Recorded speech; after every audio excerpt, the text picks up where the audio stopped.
ravi de vous accueillir et je suis ravi de parler en premier. Donc, je suis très heureux de vous recevoir ici dans les locaux de la Caisse des dépôts. Ce sont des locaux... nous avons plusieurs locaux au cours de la rue de Lille. Et je suis très heureux de pouvoir accueillir la Caisse des dépôts du Sénégal, que je connais bien. On se connaît bien, ils me connaissent bien aussi. Et je suis ravi de saluer le député Diallo, Cheikh Ahmed Tidiane Ba, ainsi que tous les représentants de la communauté de la diaspora du Sénégal. On se connaît bien parce qu'on travaille ensemble depuis la création de la Caisse des dépôts du Sénégal. Je voudrais aussi dire à quel point c'est important la problématique de la diaspora. C'est une problématique qui est importante à la fois pour les pays du Nord et puis pour les pays du Sud. Pour les pays du Nord parce que, bien évidemment, ces diasporas qui sont aussi présentes dans des pays qui ne sont pas des pays du Nord. Mais ces diasporas dans les pays du Nord, elles apportent de la vivacité économique, elles apportent de la vitalité économique et elles apportent aussi en retour aux pays d'origine des éléments très importants. Et je sais que la communauté diaspora sénégalaise en Europe, qui représente grosso modo, si j'ai bien compris, environ 50% de la diaspora mondiale sénégalaise, est particulièrement dynamique. Et elle a apporté, notamment durant la période de la pandémie, un soutien qui était très important dans les pays d'origine. Et je crois que cela a permis de renforcer les liens. Mais comme Laurent doit se libérer, je voudrais vraiment prendre la parole pour lui exprimer toute la gratitude de la CDC Sénégal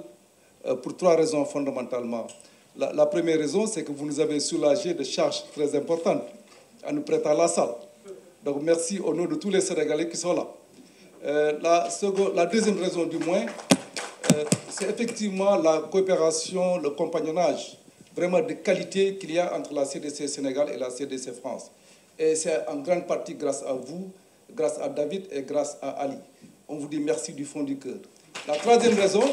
c'est que vous allez écouter mon discours. Vous avez tout dit. Vous avez expliqué les raisons fondamentales de notre compagnonnage. Et je crois que tout le monde a compris. Merci pour tout. Et je pense que vous pouvez partir le cœur tranquille. Merci. Alors, mesdames et messieurs, chers amis, c'est un grand plaisir pour moi d'être présent aujourd'hui parmi vous pour la signature du protocole d'entente entre le collectif des Sénégalais de la diaspora et la Caisse de dépôt et d'assignation du Sénégal. Le collectif des Sénégalais de la diaspora a pour ascendant le collectif pour le rapatriement des corps des Sénégalais qui ont perdu la vie à cause de la Covid-19. Et c'est un triste événement qui restera à jamais gravé dans nos mémoires. Mais c'est aussi quelque chose qui a démontré à quel point la diaspora sénégalaise peut mener des combats victorieux de manière solidaire. Et c'est un potentiel, c'est un vrai potentiel, et ce potentiel-là est la clé qui nous permettra d'ouvrir tant de portes qui ont résisté à ceux qui nous ont précédés. Et cet épisode qu'on a vécu nous a consolidés. Et aujourd'hui, nous souhaitons pour le Sénégal un diaspora utile et solide. Ñi ngi am mbégte di teew fii ci signature bi nga xamante ne moo ñu fi indi entre collectif des Sénégalais de la diaspora et la Caisse de dépôt et gëm naa ne lii moom buntu la buy ubbeeku ngir diaspora sénégalaise bi réussir projet yëpp. Mais en tout cas kontaan naa lool, je suis ravie d'être ici parmi vous. Voilà, merci. Monsieur le directeur général, nous sommes absolument ravis aujourd'hui de consacrer un rituel qui sera gravé en lettres d'or dans l'histoire, pas seulement du monde, mais de l'Afrique, pas seulement du Sénégal, mais de l'Afrique. J'en suis sûre. Nous connaissons la diaspora chinoise par leur convention internationale. Nous connaissons aussi la diaspora juive par leur convention internationale. Nous aurons vers une convention pour les Indiens. Mais ça veut dire aussi que ce sont des peuples qui aujourd'hui économiquement gèrent ce monde-là. Il était temps que la diaspora africaine se prenne en charge et ait la responsabilité, qu'elle porte la responsabilité qui lui revient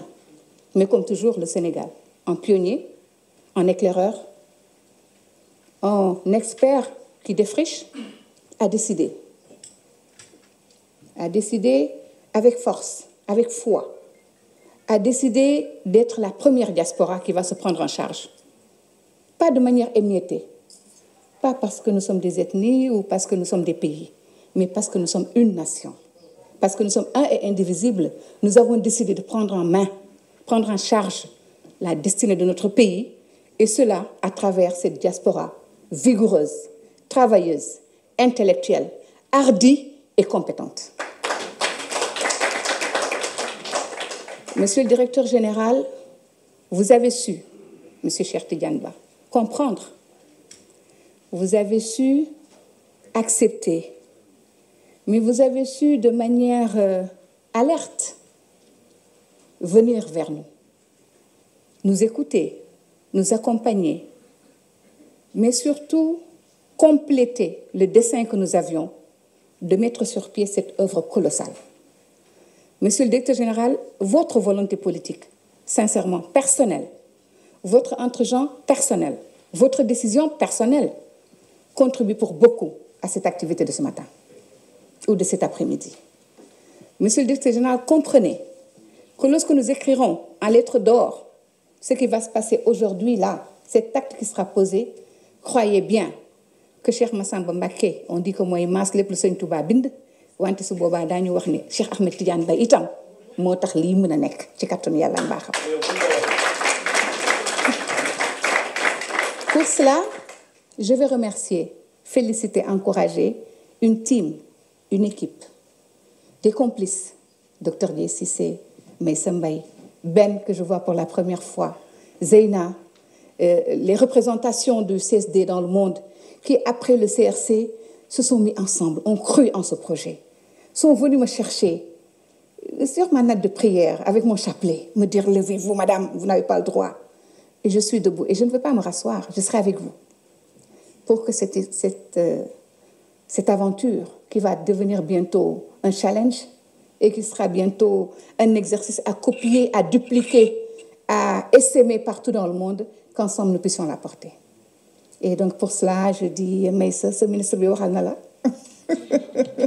waxtaanal na la parce que lu ñuy def tey dañu koo gëm, lu ñuy def tey dañu koo bëgg, lu ñuy def tey dafa doon loo xam ne dafay impacter ëllëg développement Sénégal ak développement Afrique. Tëj rek ci kàddu yu gàtt mooy wax ne yal nañu yàlla defal sutura ci lii ñuy samp. Yal na yàlla teer toutes les querelles donte amul, yal na yàlla teer ñi comprendrewul ndax seen bët leer. Yàlla nañu fi jógee mu nekk loo xam ni dafay essaimer partout en Afrique mais aussi partout au Sénégal même pour que ñëpp ñu nekk acteur ñoo jàpp ci liggéey bi. maa ngi sant sunu borom bu baax a baax nuyu leen yéen ñëpp kenn ku ci nekk ci turam ak santam di am bégte nag trop Zeyna man maa la gën a ëpp émotion actuellement maa gën a impressionné wu su ma taxawee en plus ci kanamu Ngoné Ndoye man ngeen bàyyi ma njëkk ko wax parce que bu waxee ba pare man dootuma am dara lu ma ciy teg di leen nuyu yéen ñëpp di nuyu bu baax a baax docteur Dieye di ko baalu àq aussi dafa tëj cabinet am ay fan jógee tukki enchaîné ñu ni ko par force di nga ñëw di nuyu bu baax a baax Cheikh Omar sori na fi tey mais vision am tey la ñuy doxal ni di nuyu bu baax a baax le directeur avec toute son équipe ñoom Samba ñoom Matar madame Guèye ñoom ñëpp ñu ngi leen di nuyu bu baax a baax seen déplacement fii am na solo ñu bari dañoo déplacé wu pour ñëw jóge fu sori Zeyna wax na ko tout à l'heure CRC la ñu jógee mu nekkoon lu 10 mais comme ni ñu koy waxee rek à chaque fois loolu alxuraan moo koy wax à chaque fois qu'il y a une difficulté il y a une facilité à côté et je pense que di mobilisation bi ñu def ñun ñëpp te lu ñu war a def la doomu Sénégal yëpp moom mooy facilité bi nga xam ni mooy jógee ci difficulté yi ñu nekkoon donc lu ñuy sant suñu borom rek lu ñuy dellu santaat suñu borom bu baax a baax et tey nag dama war leen a présenter CSD bon CSD comme ni ngeen ko gisee xam naa du ma suivre kii bi yëpp mën ngeen ko lire damay jéem a gàttal rek parce que dañoo am retard bu bari CSD dafa am li ñuy wax conseil d'administration structuration am noonu la ñuy liggéey ci ñetti axe nag benn axe bi c'est structurer la diaspora deuxième bi ñu liggéey ci social ñu bari Pape Diop ma koy remercier bu baax a baax mooy vice-président axe social ñu dénk tout ce qui est économie Cheikh Omar loolu moo tax tamit Cheikh Omar dox lii ba dajanteeg ñoom Cheikh Tidiane pour ñu mën a taxawal tey jii lii ñu fi dajalee mais ñuy liggéey aussi ci structuration boobu may wax Mariem Faye nekk ci di ko liggéey ñoom Chérif a ngi nii aussi toute l'équipe derrière su ma tuddee Cheikh Omar rek je pense que ni tudd naa toute l'équipe yi nga xam ni ñoom tey ñoom ñooy tax ñu toll fii mais ñoom ñooy continuer liggéey boobu aussi parce que tey jii dañu ubbil ay buntu rek buntu yooyu nag c'est à nous maintenant de foncer parce que comme li ma wax rek Sénégal yi am na Sénégal yu nekk biir Sénégal ñi nekk biir Sénégal nag ñoom xam nañu ñoom maam naan lay wax ñu ñoo ngi ci biir géej bi ñooñu dinañu xam lan la géej bi di saf mais am na ñenn ñi nga xam ñi ngi taxaw ñoom ñi ngi gis l'horizon mooy Sénégal yi di génn ci biti loolu la wax les deux bouts ñu wax les deux ces deux bouts là bés bu ñu dajee rek le Sénégal normalement dafa war a lancer wu tey jii nag lañu war a teg le Sénégal dans les rampes yi nga xam ne ñu moom moo ñu yóbbu vers le développement mais li ma bëggoon wax tamit tey jii dimension bi rek du Sénégal rek du entre Sénégalais parce que tey jii fii ñu accueillir ay tubaab lañu mais partenariat lañu war a am gagnant-gagnant docteur Dieye américano-gambienne la bi nga xam ne origine am Saloum la Benjeloul origine am Maroc la donc tey dimension bi ëpp na dimension wu Sénégal rek dañuy wax l'être humain tout simplement et ñun foofu la ñu war a inscrire parce que mondialisation moo am maintenant et mondialisation boobu nag ku ci nekk dafa war a dem jëli part de marché ñun tey jii nous sommes des acteurs mais nous sommes des représentants économiques du Sénégal à travers le monde li ñuy wax ne ay gaynde lañu ku ñu jàppale nag ñu dem moi je suis persuadé ne ku ñu jàppale ñu dem donc c'est ce qu'on attend de l'État Cheikh am na vision boobu ñun ñu am vision boobu Cheikh Omar am vision boobu ñun ñëpp ñoo dajale vision boobu tey donc il y a pas de raison que ñuy waruñu mën a dem maa ngi leen di remercier. J'ai l'honneur de faire la présentation de la caisse dépôt et consignation di wax ne caisse dépôt et consignation benn kër la lu ñuy wax établissement public à statut spécial comme fi ñu nekk nii ci France caisse de dépôt moo ko moom tam muy établissement public à statut spécial. alors ci ñeenti poñ lañ koy def mais comme ni ñu wax rek ñu xool nu ñu koy dëxëñee pour mu gaaw may ngeen comprendre alors caisse de dépôt dinañ wax man mooy kan comme ni ma ko wax kër la goo xam ne dafa am lu ñu ko sant ay métiers gannaaw métiers yooyu ñu wax ko mu def ay missions métiers yooyu noonu donc daf ci bokk ñett rek lañ pour ñu résumer ko benn bi mooy dañ koy dénk xaalis mayuñ ko melul comme impôt mooy dafay recevoir xaalis donc c'est une institution qui reçoit donc des ressources qu'elle est chargée de sécuriser maanaam mu denc ko denc bu wóor mais pour mu denc ko nag du ko tëj fenn rek di ko xool la caisse ne se contente pas de thésauriser et de ne pas fructifier ses ressources on lui demande de fructifier ses ressources donc mu multiplier ko mu woomal ko mu xool nan la koy def mu gën a bëri alors sur cette base nag la caisse de dépôt est un investisseur donc un investisseur boo xam ne on lui demande d'investir dans l'économie nationale investissement boobu nag lañ ko wax yan lay investir où est-ce qu'elle investit elle investit à travers des missions prioritaires ces missions prioritaires mooy yan juróom la 5 missions prioritaires donc elle investit dans le logement social et au Sénégal elle investit aussi dans le logement de standing comme la caisse de dépôt française comme les autres caisses de dépôt une caisse de dépôt dafay dañ ko wax muy financer logement pour nit ñi mën a am kër yu yomb au-delà de ça elle investit elle accompagne les collectivités territoriales ñëpp xam nañ ne les localités maanaam les mairies et autres là ont certaines difficultés de ressources et autres d'expertise ñu sant ko mu accompagner leen mu leen di gunge au-delà de ça on demande aussi d'investir dans la politique de la ville ñëpp xam nañ ne adduna bi tey les populations vont vivre majoritairement dans les villes même fu ñu dëkk ñun muy Afrique subsaharienne nee nañ d'ici 2063 dinañ nekk population dafay doubler la population va se doubler dans notre pays et 65% vont vivre en ville donc la caisse de dépôt on lui demande d'investir dans la politique de la ville et au-delà ñu wax ko yeneen ñaari mission mu gunge entreprise yu yem yi ak yu ndaw yi ndax entreprise mooy doxal réew tissu économique. Et enfin on lui demande d'investir dans des projets stratégiques et structurants définis par l'État maanaam lépp lu ko réew mi sant rek luy jëriñ wala lu ko xam ne am na solo. Alors au-delà de ça nag xaalis bi duñ ko jox rek muy def nu ko neex dafa am surveillance dafa am dispositif. Et ce dispositif, pour le résumer, dafa am commission de surveillance. Nous saluons l'honorable député maire Diallo qui est là ànd ak le DG ñu aussi délégation bi. Et commission de surveillance boobu mooy xool li ñuy def di vérifier yenn yi. Ensuite si biir commission de surveillance dafa am comité d'investissement. Le comité d'investissement mooy su caisse de dépôt le directeur général amee ay projets yoo xam ne daf ko bëgg a investir daf koy commission bu da koy soumettre comité d'investissement ñu càmbar ko. Am na tam comité d'audit et de risque ndax sooy investir dafa am ay risques. Donc comité d'audit et de risque boobu tam ay ñu am xam-xam ñoo fa ne di xool risques yi et au-delà le directeur général bi nga xam ne mooy diriger la caisse de dépôt nga xam ne dafay waat il prête serment devant la commission de surveillance et au-delà on utilise aussi et c'est la loi qui demande donc des outils de gouvernance maanaam xarala yu bees yi fexe yi nga xam ne moom ngay def ba li ngay def mu équilibré doo def yenn erreurs yi. Enfin résumé caisse de dépôt mooy lan la caisse de dépôt c'est un modèle. D'ailleurs, le modèle le plus abouti, c'est la caisse de dépôt française. C'est symbolique de tenir cette rencontre ici même. Mais il y a d'autres caisses de dépôt dans le monde, plus d'une quinzaine. Alors, il s'est créé en Afrique subsaharienne aussi beaucoup de caisses de dépôt dernièrement. Et le modèle, lan la mooy caisse dafay jot ay xaalis yoo xam ne yenn yi ressources longues la tudd maanaam bu ko jotee balaa mu koy delloo day jël ab diir ay ati at voilà balaa mu koy delloo nag mun na si investir loo xam ne dafa wóor wala mu jël si tuuti risque mais aussi mu fructifier ko loolu mu siy jëlee. mu def ko ci mission yi ñu fi wax léegi donc loolu mooy caisse de dépôt donc outil de développement la et au-delà de ça donc dire que c'est un tiers de confiance maanaam koo xam ne dañ koy wóolu maanaam li tax ñu koy wóolu mooy gis ngeen caisse bi ñu nekk nii 200 ans ngi nii réew mi presque jafe-jafe bu fi am mu dugal ci loxoom au-delà de ça dafay investir dafa war a neutre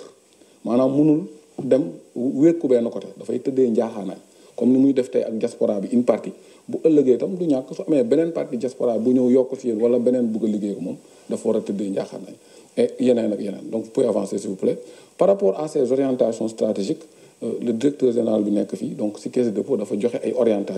orientation yi ci gën a mag benn bi incubation accélération la dafa am projet bu mag bu mu tuddee CDC avenir boo xam ne li ñu ci jublu mooy dimbali entreprise yi ndaw yi dimbale ndaw ñi ñu am xëy ñu am stage mais aussi ñu mun am ay entreprises yu dox ëllëg au-delà aussi la politique du logement d'ailleurs moo tax mu ànd ak une de ses filiales la CGIS dina leen présenter ñoom lu ñu def pour permettre aux Sénégalais ñu am ay logements sociaux ak ay logements de standing antam beneen boo xam ne ñu ngi koy waxee le développement territorial ndax réew boo développé gox-goxaat yi rek développé nga réew mi donc cause pour laquelle le développement territorial il a mis un accent particulier pour apporter de l'expertise ak des financements aux collectivités maanaam collectivités yi li leen gën a jafe mooy koom li leen gën a jafe mooy tamit expertise am na beneen filiale kako ak yeneen yoo xam ne peut-être dina ñëw pour gunge collectivités yi ak financer leen et enfin lu ñu wax les nouveaux projets dans ce cadre il y a un programme de résilience par rapport ak crise bi ñu dund nan lañ def ba projet bu am solo rek caisse de dépôt dugal si loxoom pour jëmi kanam réew mi enfin caisse de dépôt am na ay filiales ak ay projets du ma ko détaillé am na filiale bu ñu wax kako bureau d'étude la bureau d'étude mooy ay ingénieur ñoo fa nekk di liggéey ci domaine boobu am na CGS comme ni ma ko waxee son secrétaire général ici présent au-delà de CGS am na Air Sénégal mooy compagnie aérienne bi nga xam ne Sénégal moo ko moom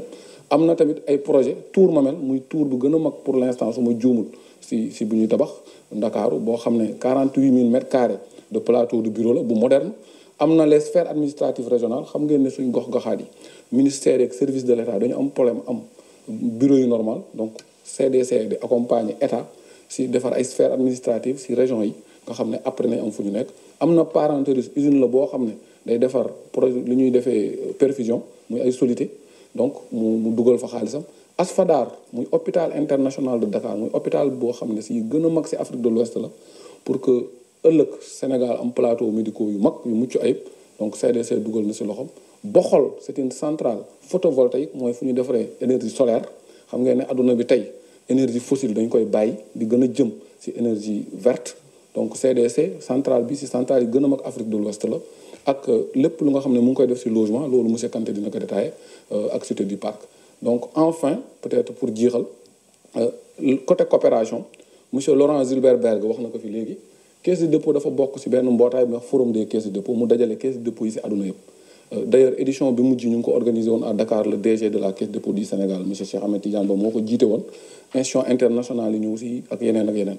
alors am beneen boo xam ne mun naa ne dafa bokk si yeneen mbir comme réseau habitat francophonie ñu fay wax lu jëm si mbirum kër nan la ñu def ba nit ñi am ay kër yan méthode moo gën pour am ay kër mu bokk tam muy def coopération ak ay caisse de dépôt d'ailleurs loolu moo tax tey ñu ñëw fii fayuñ dara nous saluons au passage donc nos partenaires de la caisse de dépôt française ñu abal ñu salle am na loolu tam mooy coopération internationale ñu am ko ak Italie am ko ak Maroc am ko ak yeneen caisse yi enfin aussi ñuy liggéey ak les institutions au niveau régional en Afrique xam ngeen ne BCEAO lu jëm si koom moo ko yor CREPMEF yu mel noonu tam mu yor ko fa ak la ciment nga xam ne lu jëm si assurance si Afrique moo ko yor caisse de dépôt day liggéey ak caisse yi nekk Afrique subsaharienne bokk suñu wax le cadre permanent de concertation des caisses de dépôt lépp rek pour lu jëme réew mi kanam ak loo xam ne dina dimbali doomu réew mi ak askan bi enfin pour ñëw si beneen bi mujj Laurent Gilbert Berg muy directeur des relations internationales institutionnelles et européennes bu caisse de dépôt fàttali na ko fi léegi il l'a rappelé c'est le projet JASDEV qui est un projet qui rassemble des caisses de dépôt donc des caisses de dépôt au niveau européen ak en Méditerranée donc caisse de dépôt marocaine tunisienne bu Sénégal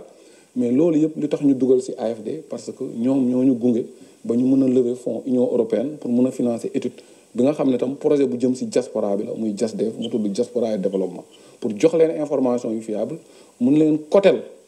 support d'investissement yi ngeen di am ci suñu réew yi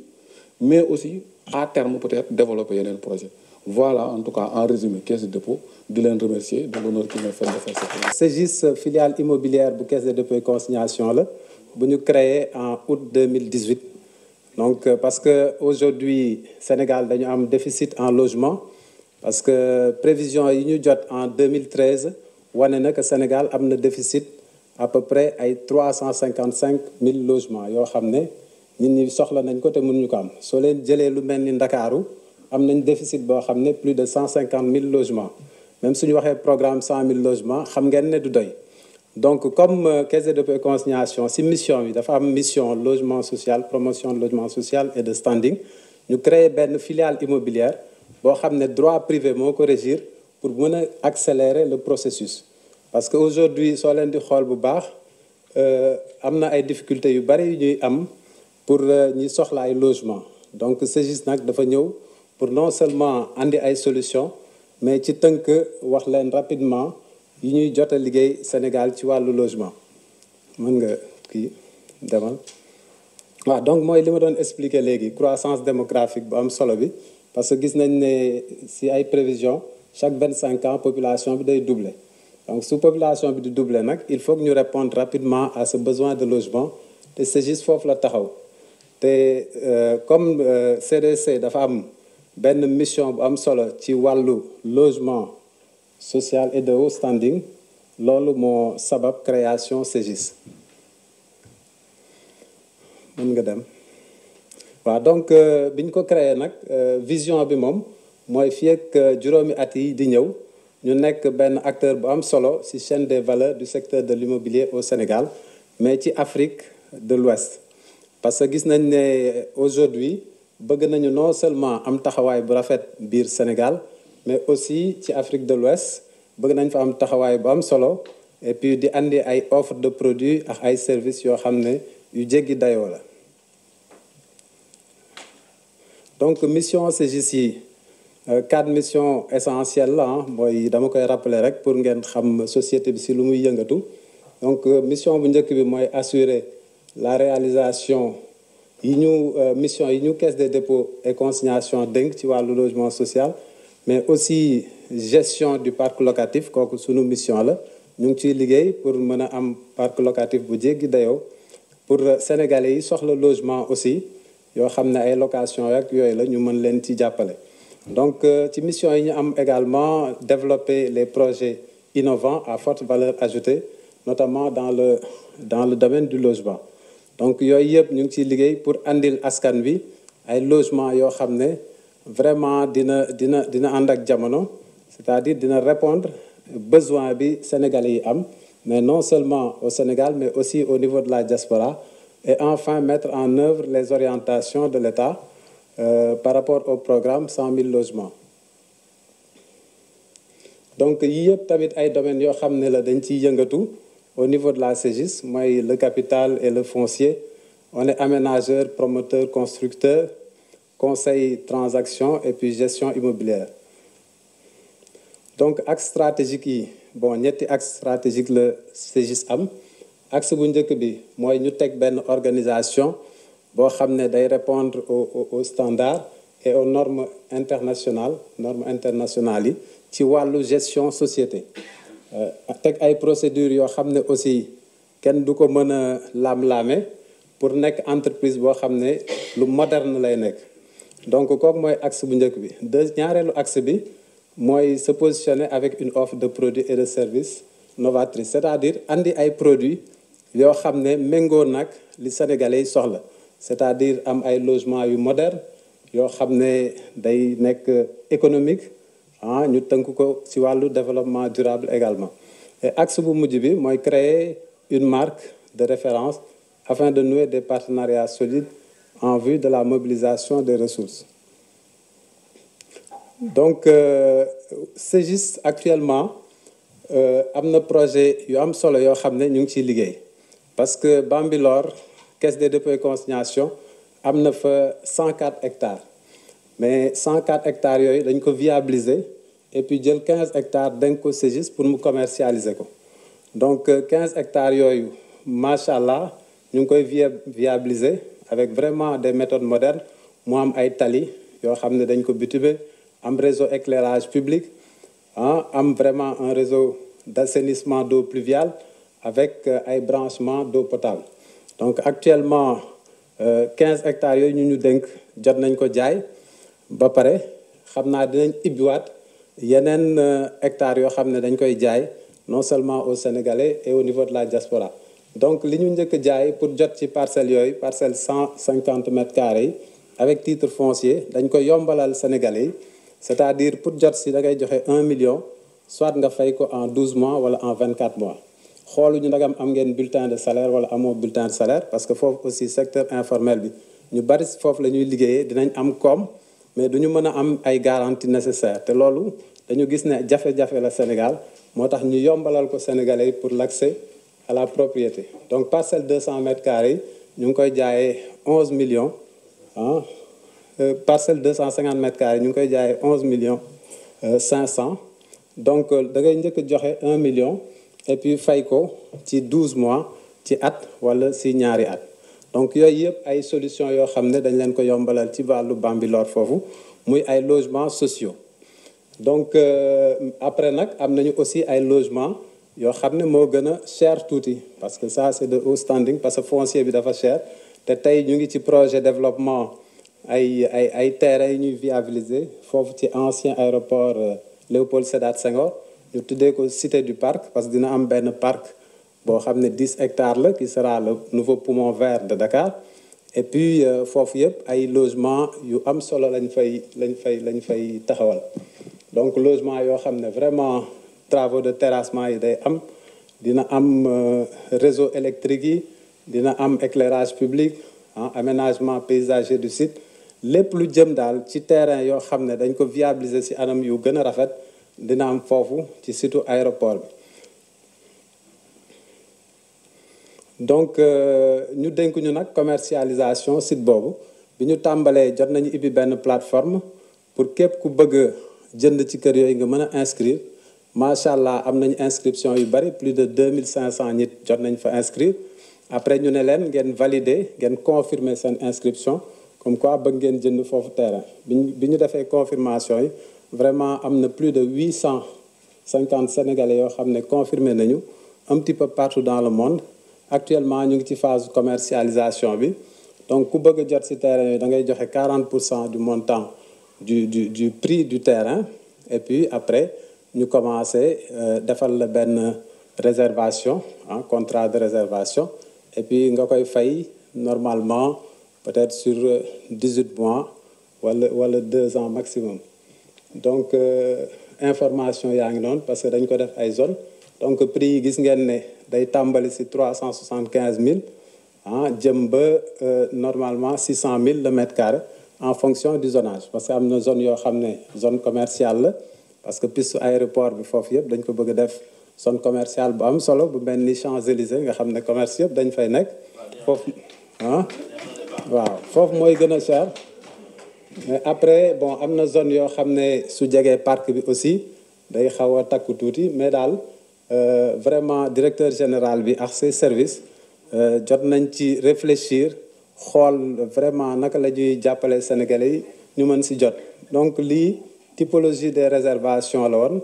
c'est-à-dire au niveau des 600 mètres carrés 200 mètres carrés ainsi de suite mais monde bi yëpp daal répondre nañu ba tey li ma mën a wax mooy tàmbali nañu commercialisation bi ku ci bëgg a jot je pense que da ngay contacter Ségis et puis ñu wax la ci anam yu gën a rafet yu gën a neex noo leen jotee ci vraiment terrain yooyu. di remercier aussi le directeur général parce que à chaque fois mi ngi xool waa diaspora nu ñu toogee lan mooy seen bëgg-bëgg te mi ngi ciy dox parce que dañ toll parce que dañu toll phase boo xam ne première génération bi certes amoon nañ lien ak Sénégal mais génération yi di ñëw je pense que suñu leen tegalul ay produits yoo xam ne dañ leen di intéressé ñu teg benn passerelle pour ñuy mën dellu Sénégal di fa investir je pense que dinañ perdre cette nouvelle génération mooy xale yi di ñëw donc caisse des dépôts et consignation foofu la taxaw te tey directeur bi toog ni Cheikh Ahmed Tidiane Ba am na pàcc bu bari bu mu si joué pour aller à la rencontre des Sénégalais waxtaan ak ñoom et puis vraiment tegal leen projet yi. dafa mel ni su ma nee diaspora Sénégal rek mooy njabooti Sénégal gi wasaaroo si àddina si loolu la diaspora miin suma papa jógee fa dem fi nga xam ne moom la ñuy wax Sierra Leone ma am suma rakk yoo xam ne foofu leen juddoo man ma juddoo Gambie jógee fa ñëw États-Unis yàgg fa am fa njaboot. kon tey dafa mel ni diaspora boobu noonu boo ko xoolaatee fii ba fukki at si kanam buñ bàyyiwutee suñu xel suñ njaboot googu noonu dinañ tasaaroo bi nga xam ne duñ leen mun a dajalewaat kon loolu dafa nekk loo xam ne lu jara bàyyi xel la kon moo tax collectif bi foofu la sosoo te moo tax mu am solo pour yéen ñëpp képp koo xam ne sax gisoo sa bopp ne docteur Dieye jiite la wala Maysa Mbaye waaye gisal sa bopp pour sa njaboot di nga xam ne juddoo nañ fii France wala juddoo nañ États-Unis wala juddoo nañ feneen ak feneen kon ñooñu buñ bàyyiwutee xel ba nga xam ne ñun dinañ mën a booloo nekk benn jël suñ culture muy suñ culture boolante ko dina jafe lool pour xale yooyu xam seen cosaan mooy fan ndig man boo gisee ma xam suma cosaan mooy fan mooy dama jaar si cosaan wi nga xam ne ñun ñëpp moom lañ taamoo jàng daara jàng école jógee fa ñëw fii kon dafa nekk loo xam ne lu am solo la li ngay gis si sa doom yi pour ëllëg ak sibit naka la ñuy war a mun a nekkee tey boo gisee ñun ñëpp ñu war a mun a toog fii dafa am suñ maam yi ak suñ yaay yi luñ jiwoon si ñun moo tax tey ñu mun fee toll kon ñu nit dafa am loo xam ne dañ ko war a defal suñ njaboot ndig nit ki nekk rek di dund te bàyyiwuloo dara loo xam ne dañ la koy woyalee dafa nekk loo xam ne lu doy waar la te kon moo tax may ñaan képp koo xam ne mu ngi si biir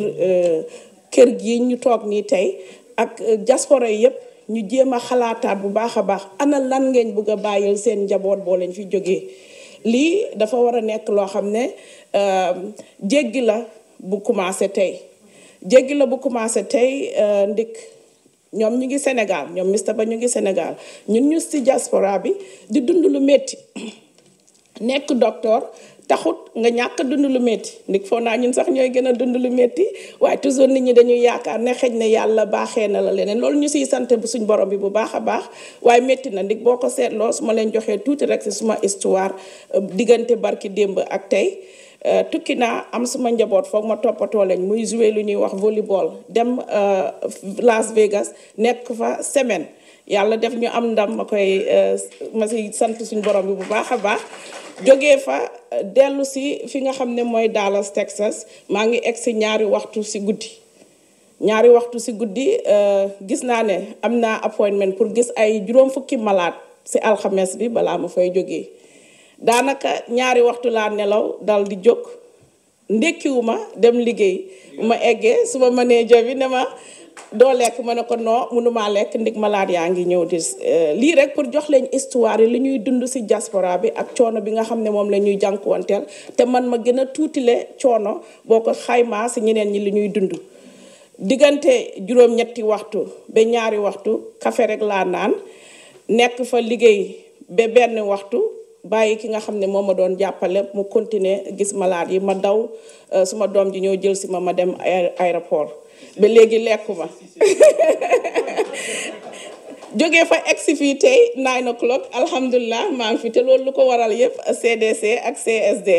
kon loolu mu nekk loo xam ne diaspora bi lu ñuy dund métti na te kon tey man bu ma jëlee suma alal ne dama bëgg ku ma ko dénk biir Sénégal muy sumay mbokk xëy na ñoom sax duñ bëgg a yàq suñ xaalis duñ bëgg a wesaare suñ xaalis waaye coono gi fa ne mooy waral ba xaalis bi nga leen dénk ñoom it ñu jël ko bëgg koo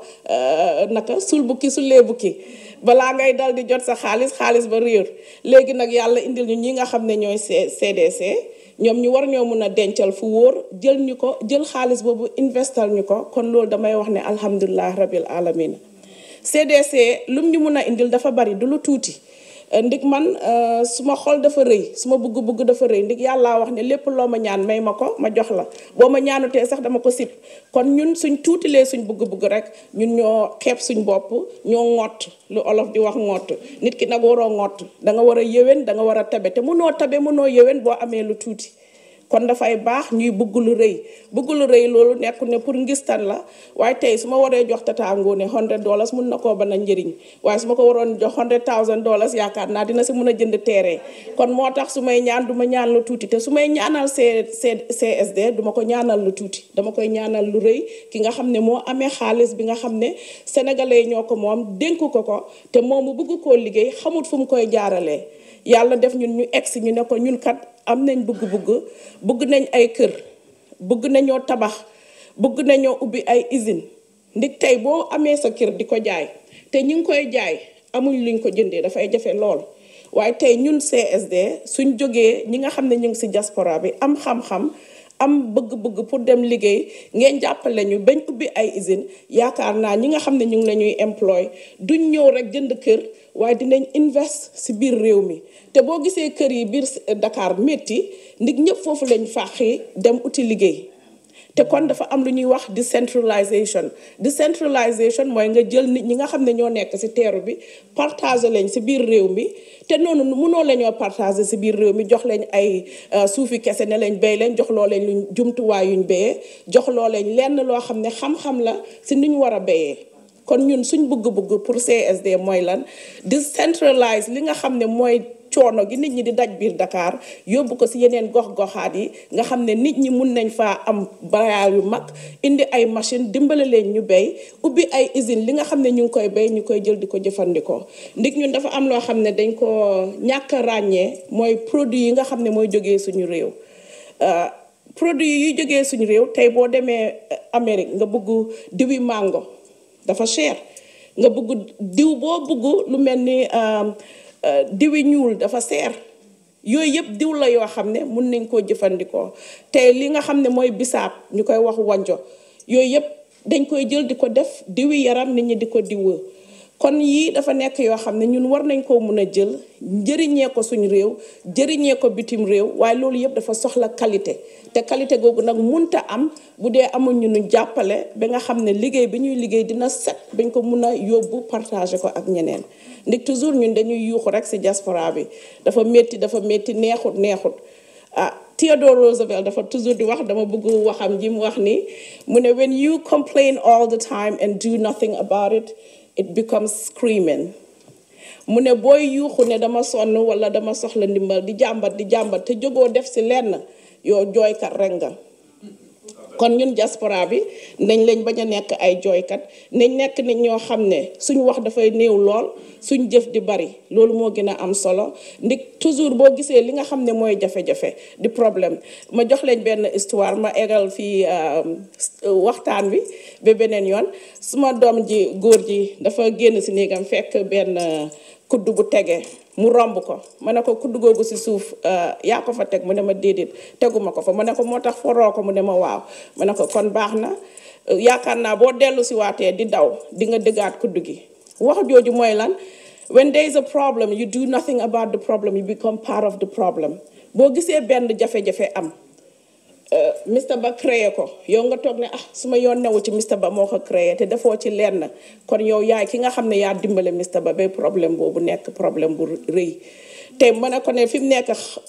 boo romboon xotti butéel jéggi ko dem dellu si waa daw mu gaañ la kon kan moo gaañ sa bopp mu ne ma suma bopp ma ne ko moo tax soo gisee loo xam ne jaaduwul rek réglé ko kon ñun diaspora bi gis nañ loo xam ne coono la ñu koy dund kon suñu warugal la pour ñu jéem koo defar te kenn ku si nekk si ñun ñii ñëpp sa warugal la pour nga jéem a yaatal li nga xam ne mooy CDC jéem a yaatal li nga xam ne mooy CSD ba ñëpp gis ne lii kat li ñuy liggéey suñ njëriñ la te suñ ko fekkee wutit suñ njaboot dinañ ko fekkee ma la ñuy gërëm di lañ sant bu baax a baax di gërëm Mr Ba si initiative bi di gërëm Tata Ngoné si liggéey bu rafet bi nga xam ne mu ngi ñu koy defal Sénégal di ko sant bu baax a baax te du ma mun a fàtte nag di gërëm ki nga xam ne suma magi bopp laa koy ooyee toujours mu naan ma suma rakki bopp mooy Mr Omar Sy ndik moom bu du toon moom lii du mun a am tey kon dañ koy delloo njukkal di ko gërëm di ko sant bu baax a baax di lay ñaanal yéen ñëpp jàmm di ñaan yàlla ñu dem ba gisewaat Sénégal ñu def fa lu gën a rëy lii. La Caisse des dépôts fonctionne avec des normes prudentielles. La Caisse de dépôt fonctionne sous surveillance. C'est extrêmement important parce que c'est un tiers de confiance. La Caisse des dépôts se doit de sécuriser l'argent qui est mis à sa disposition. Donc, il faut une commission de surveillance composée essentiellement de députés. Nous avons dañuy saytu sank Samba wax nako dafa am comité d'audit bo xam daf ñuy auditer saa su ne di ñu surveiller ak comité d'investissement boo xam ni ñun amuñu sañ-sañ lu nekk ñu dugg si lépp lu ñuy dugg faaw mu jaar si comité d'investissement mu nangu ko ñu mën si avancer donc directeur général caisse des dépôts du lu ko neex mu def même s'il y a des actes de gestion qu'il peut poser donc dañuy remercier ñi nga xam ne ñoo ñu gunge si mbir moom ma si toftal vraiment docteur Dieng moom defe naa discours mu def c'est un discours extraordinaire wax dëgg weesu na suñu njort si wolof bu leer bu am solo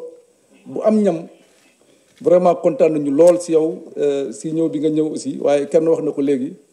defe naa dina la jox nga añ dina la jox nga reer boo bëggee ñu tegale si dessert lépp loo bëgg rek dina la ko jox boo santoon Diallo tey moom du dina doy waar si yow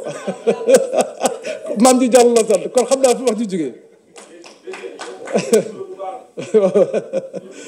alors ma koy nuyu di nuyu le secrétaire général de CSD international may sa ñu ngi lay nuyu bu baax a baax di la gërëm buñ la gërëmee gërëmaale Pythagore buñ la gërëmaale ki nga xam ne mooy ndeyu mbilli gi wax dëgg damay fàttali keroog ci émission bi ne c'est une rencontre entre deux hommes un carrefour du vouloir servir et de vouloir prendre quelque chose qui lui appartient parce que ñoom moom état yàlla moom état donc bi ngeen gisee état ñëw si yéen da ngeen ko nangu le professeur Omar Sy nekk sama professeur wax ma ne ma moom am na bëgg-bëgg wax ma bëgg-bëgg bi mu nekk kuy bëgg fu mu fanaan ak koo xam ni wettal la bëgg donc ñu ànd liggéey bi ñu koy gërëm di ko sant bu baax a baax madame la ministre kenn demul nga des ñu ngi lay nuyu di la ziar di kontaan yow tam sa ñëw bi kontaan nañ trop li nga ñëw ànd ak ñun di nuyu tous les membres de CSD le collectif docteur Dieng wax nga ko sànq je pense que li nga wax dëgg la ñaari nit même bu ñu amee ay divergence bu kee taxaw fële tracé trait nga taxaw fi tracé sa trait ku nekk di xoolante croiser les bras defe naa mbiri du avancer loolu kenn ñaanu ko il faut am quelqu'un qui se fasse violence entre les deux parties te yu mel nii defe naa ay réeróor mooy am rek waaye du ay divergence de taille parce que encore une fois je le dis je le rabâche l'État doit être aux côtés de ses citoyens donc ñun un démembrement de l'État ñun bu ñu ay citoyens demandé ñu accompagner leen dañ ciy sawar ba pare nag ubbi bët yi pour ñu xam ni am na loo xam ne au moins ñu ngi koy def biir Sénégal et ça c'est extrêmement important je pense que échange yi ñuy def depuis lors wane nañ lu bëri expliqué nañ leen lu bëri ngeen comprendre ko te di leen wax nag dañ ko def de bonne foi c'est-à-dire que du kes caagi nu réeral ak dugg ni fi génn fi non li ñuy def dañ ko gëm ci ndigalu président de la république ci ndigalu suñu ministre donc loolu dañ koy liggéey am na loo xam ne dañ ko doxal suñu bopp mais loolu yëpp ça participe à mon avis aux stratégies mises en place pour que diaspora bi gën a épanouir je pense que loolu moo am solo may nuyu Al Ousseynou Gassama suñu frère vraiment ñu ngi nuyu di la ziar kontaan nañ ci ñëw bi di nuyu maître Ogege je suis désolé si on parle à wolof maître Ogege et je vous le présente c'est notre avocat sur les affaires internationales vous savez que la CDC investit aussi sur l'international quelqu'un parlait je pense c'est Samba qui a donné l'exemple de l'usine de Bokhol l'usine photovoltaïque de Bokhol où nous avons investi pour avoir de l'énergie photovoltaïque. Je pense que c'est extrêmement important. C'est quelqu'un qui nous accompagne dans ce genre d'affaires et qui nous accompagne même dans les affaires intérieures parce que c'est quelqu'un qui a des relations extrêmement pointues au niveau du Sénégal. Maître Ogege, merci d'être venu. Mais nous, président association, il fait parce qu'il y a beaucoup d'associations qui sont là. Rosgi ñi ngi fi CISD ñi ngi fi ñu ngi leen di gërëm seen ñëw bi l'association des jeunes Pavé Neuf ñi ngi fi ñu ngi leen di nuyu waa FETAF ñi ngi fi l'association des ressortissants de Fatick l'association des ressortissants de Ziguinchor ASCD ñu ngi leen nuyu di leen gërëm parce que loolu day wane ni li ñuy def nii ñun ab junj rek la ab junj la parce que wane ni toutes les autres associations seront les bienvenues. Nous pouvons après dupliquer ce qu'on a fait avec CSD parce que c'est un protocole d'entente qui trace des sillons par lesquels nous allons passer pour vraiment aboutir peut-être à l'épanouissement de la diaspora. Donc loolu ñu ngi ci donc on vous ouvre les bras yéen ñëpp bu leen bëggee li ñuy def tey ngeen woo ñu ci dinañ leen jàppale incha allah. Je pense que ça, c'était important de le dire, qu'il y a 3 raisons fondamentalement pour présider à cette réunion-là. La première raison, c'est que depuis 2019, avec la 5e édition du forum, du Samba de Noir-Sang, nous avions décidé depuis lors de vraiment mettre le focus sur la mobilisation de l'épargne de la diaspora. Il y avait même un thème qui lui était dédié. Donc, dans la diaspora, bi nga xam ne aujourd'hui li muy indi sax ëpp na l'aide au développement loolu dañ ko war a aar xaalis boobu parce que souvent tout cet argent est fléché sur la consommation alors que nous avons besoin d'investissements dans nos pays qui sont émergents donc comment encadrer tout ça du mu si dellu si Samba wax na ko Laurent wax na ko sur les projets JASDEV sur la convention qu'on a signée avec la Cassa Depositi de l'Italie pour un livret binational loolu defe naa faram-fàcce nañ ko depuis quelque temps avec les émissions yi ñu bokkoon et yéen sànq waxtu ngeen ci donc loolu c'est pas la peine ñu ci dellu si incha allahu dinañ ko essayer doxal mu nekk njëriñ pour askanu Sénégal bi nekk à l'étranger. La deuxième raison mooy li ma wax sànq rek dañuy junj ak waa CSD dañu bëgg vraiment que toutes les autres associations bokk ci mbir mi parce que nag defe naa Adja Ngoné moo ko wax. Un objectif, c'est l'agrégation de toutes les forces de la diaspora. te defe naa loolu mooy mbébétu état du Sénégal ministre le secrétaire d'État du moins aux relations au Sénégalais de l'extérieur wax na ma ko keroog nee na ma il a initié depuis 2 ans une politique boo xam ni dinañ ko wéyal et defe naa si fan yu néew dina am ay tournées yoo xam ne dinañ si bokkoon ñoom ñëw gën leen expliquer li état bi bëgg. Je pense que ça c'est un objectif moo tax li ñuy def tey ñu def ko mais yaakaar nañ ni ñëpp dinañ si gis seen bopp. Troisième raison bi mooy justement cette volonté d'accompagner les Sénégalais de l'extérieur loolu suñu wareef la. Je pense que la Caisse de dépôt est un établissement autonome qui a l'obligation quand même de vous accompagner et je pense que loolu dinañ ko dox pour résumer rek vraiment man gars yi dañuy wax lépp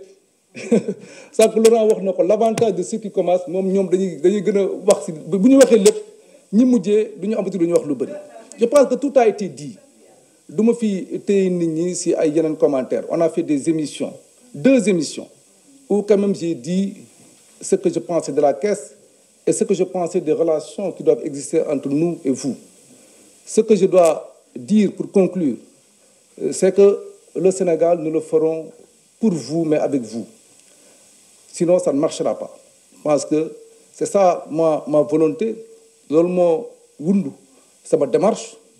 et je pense que ñun ñëpp mën nañu ànd si loolu. am na yenn explication yoo xam ne jot naa ko joxe si biir kii chaque fois que de besoin j'ai apporté des éclaircissements mais il nous faut des réunions d'information plus larges boo xam nit ñi dañu mën a poser ay questions ñu tontu loolu dinañ si jug ak waa CST ak ñeneen ñi organiser peut-être dès le mois de septembre des tournées en Europe en Afrique et cetera ba nga xam ne dinañu jàkkaarloo les Sénégalais de l'extérieur gën a waxtaan ak ñoom. Samba est revenu sur le projet CDC à venir. Je pense que c'est important pour nous, pour seeni doom, parce que ce qu'on veut, c'est aussi donner des bourses à tous les Sénégalais qui sont à l'extérieur et qui sont excellents dans leur domaine. Ce que nous voulons, c'est que le Sénégalais qui est à l'extérieur aussi puisse postuler sur des stages, des emplois. Man bu ma ñëwee CDC loolu laay jox dama ko joxe comme exemple. Le premier acte que j'ai posé, c'est un appel à candidature pour le poste le plus important de la Caisse des dépôts. J'ai reçu plus de 150 demandes, dont presque la moitié, c'est des Sénégalais qui sont à l'étranger. Et on a eu le bonheur aujourd'hui, on a un Sénégalais qui était à Toronto, directeur, et qui est venu à la Caisse à partir de cet appel à candidature. Donc loolu ñun ku nekk fi ñu la teg booy doxal lu mel noonu defe naa Sénégal dina si gis boppam et tout le monde sera content. En tout cas ma leen di gërëm di leen sant di leen wax di leen jox dig daje très prochainement pour qu'on puisse mieux échanger entre nous. jërë ngeen jëf Maïssa jërëjëf madame merci et vive le Sénégal.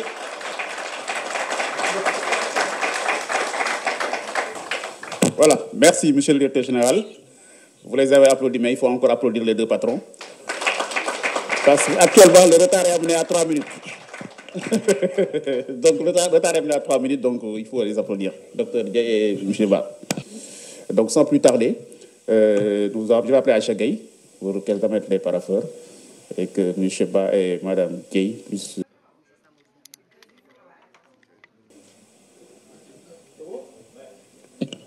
Voilà, merci.